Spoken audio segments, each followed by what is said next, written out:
Hello, you are watching the Nouvel Esprit video series on the theology of the body. This video is dedicated to audience 53. We are your hosts. I am Jeremy Hossotter. And I'm Guillermo Moreno.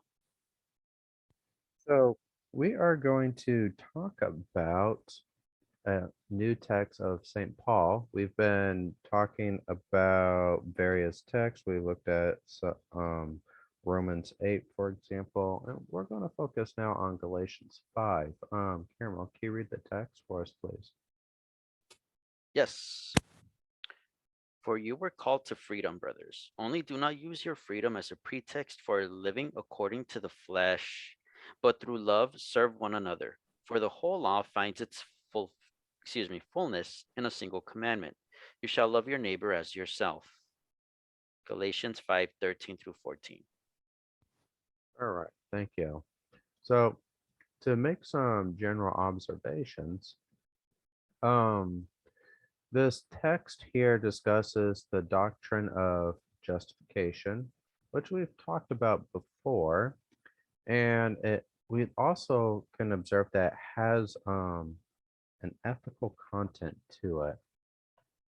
So we're called to freedom, and we can see that you're not supposed to use this freedom to live according to the flesh, but to love. So you have this demand. Our freedom must be subordinated to love. It is, and this freedom is it's linked to this commandment to love, right? So we are being appealed to use our freedom in a correct way. There's a wrong way and a correct way, and these two different ways are contrast as living according to the flesh as the wrong way, and we can use the phrase that St. Paul uses elsewhere is the living according to the Holy Spirit. So life according to the Spirit versus life according to the flesh. And in case you're wondering, when did we talk about justification? That was in TOB. Let's see here. Oh yeah, it was in audience 51 if you want to go back to that video. All right. Guillermo, do you have anything else you'd like to add as far as general comments on Galatians 5? I do not. Okay. So more on human freedom. So we need to distinguish just good freedom and bad freedom according to life according to the spirit versus life according to the flesh. So this good freedom, we see you are supposed to serve one another. There's this fullness of love. And so to contrast that, this bad freedom, going to be an absence of love because we're going to be viewing each other in terms of using the other person. The other person is there for me to use. And that is part of this concupiscence, right? So the good freedom is going to be a life according to the Holy Spirit, and the bad freedom, again, is life according to the flesh. And so this good freedom is a freedom over and a mastery of concupiscence, whereas this bad freedom is going to be dominated by concupiscence. And so with this good freedom, we become free with the freedom with which Christ has set us free. We become free with the freedom with which Christ has set us free. And if you are not experiencing that freedom, then you're going to be enslaved by concupiscence. And that is precisely what where bad freedom leads you. That is slavery. And so with this bad freedom, because you are dominated by concupiscence, you're incapable of self-gift. Whereas with this good sense of this good freedom, you have the self-mastery so that you can give give yourself as a gift to another person. And so you have this capacity for self giving. And so fundamentally, this good freedom is a choice to do what is morally good, whereas this bad freedom is a choice to do what is morally evil. Um, Guillermo, do you have anything like to add at this point? Yes, I'm trying to figure out maybe another term for um bad freedom. Not that's not inaccurate, but we know that authentic freedom is having the capacity to do what we ought to do, what we should do. And I'm thinking that bad freedom is kind of like an abuse of liberty and autonomy. That's what comes to mind when I think of bad freedom. And Okay. on top of that, I did notice just the pattern in each of these columns. That good freedom basically uh, gives us the capacity to give and to give of self, whereas bad freedom, the objective is to take. And uh, to the extent that we are violating the dignity of someone else, that is a moral evil. Yeah, those are great insights. Thank you. This giving versus just taking without regard to the other person. Yes. Yeah. I did have an answer for you though. Instead of bad freedom, call it concupiscent freedom. I just decided to use a more general term. No, I understand. Yeah. But no, I was thinking concupiscent freedom would be another good um way of expressing it. JP2 doesn't use any of the terms good freedom, bad freedom, No, he concupiscent doesn't. freedom. He just You are says freedom. correct. Yes. I'm Yeah. introducing clear terminology to begin with to help us analyze the text. Mm-hmm. All right. Impurity and purity. So we've talked about this before, but it's worth emphasizing that for JP2, you have a general meaning and a specific meaning. So purity is everything that is morally good, and this is represented in the life according to the spirit. Purity, on the other hand, are those things that are morally evil, and this is life according to the flesh. Then And then we have this particular meaning where purity is the fruits of the Holy Spirit and impurity is the works of the flesh. So, in particular, when we're talking about works of the flesh, we're talking about those carnal sins such as fornication, adultery, right? Those things we do of our flesh that are sins.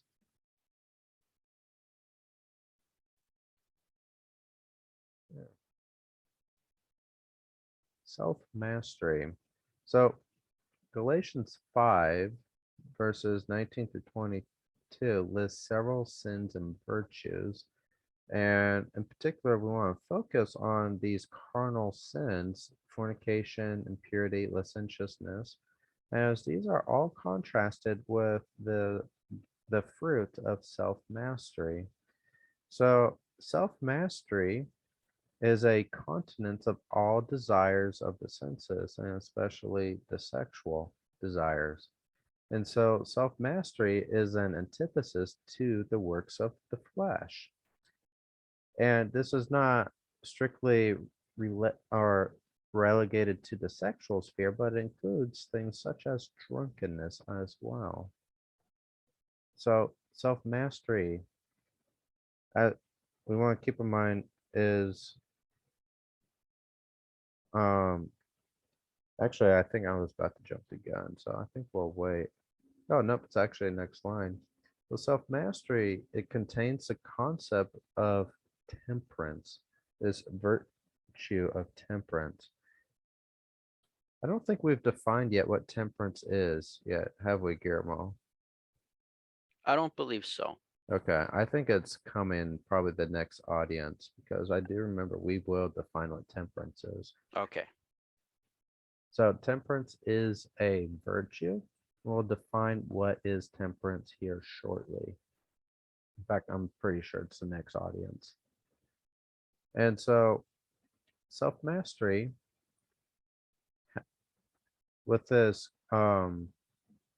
it's in response to the desires of the senses and especially the sexual sphere, but it's not strictly just the carnal sins. It includes things like drunkenness, and we could throw in things like food as well, gluttony, right? Because we need to have self mastery over what we eat and drink.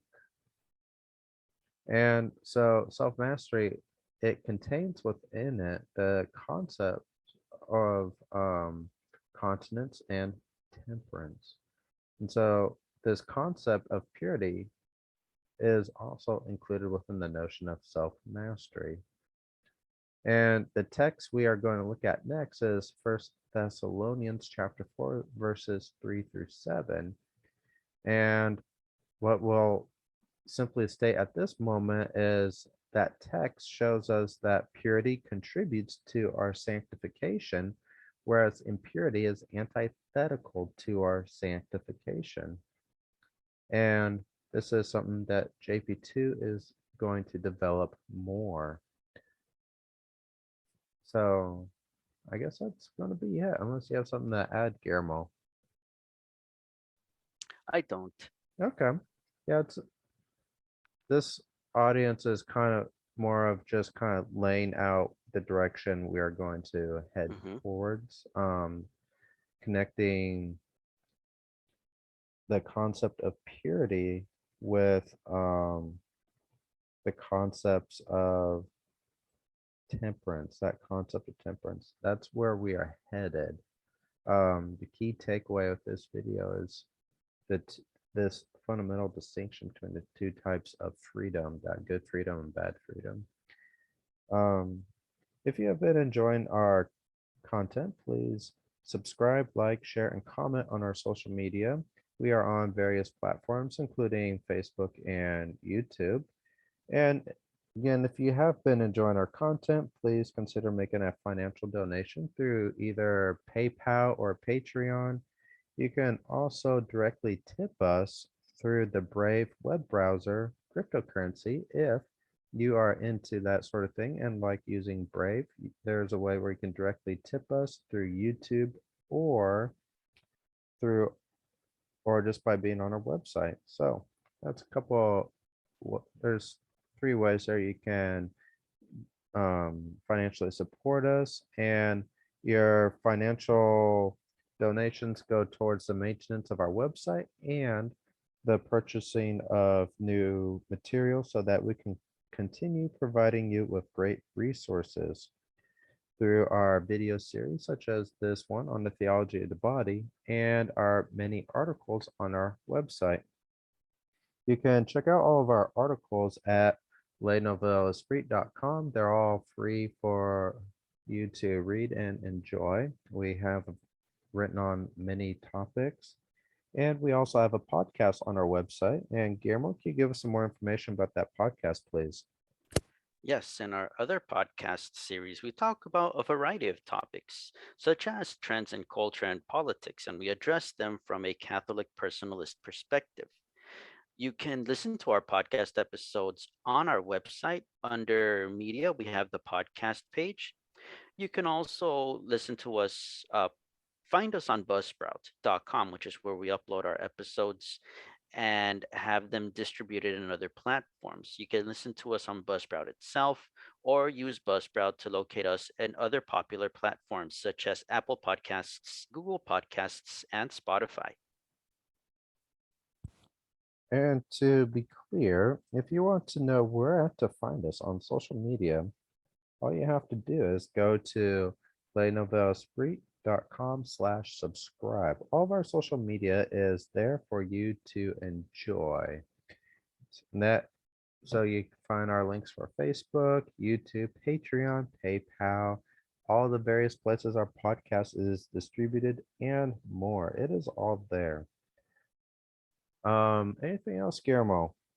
I would just like to ask our audience to keep us and our mission in your prayers. Yes, please keep us in your prayers. And with that, we will see you next time. Bye, everyone. God bless.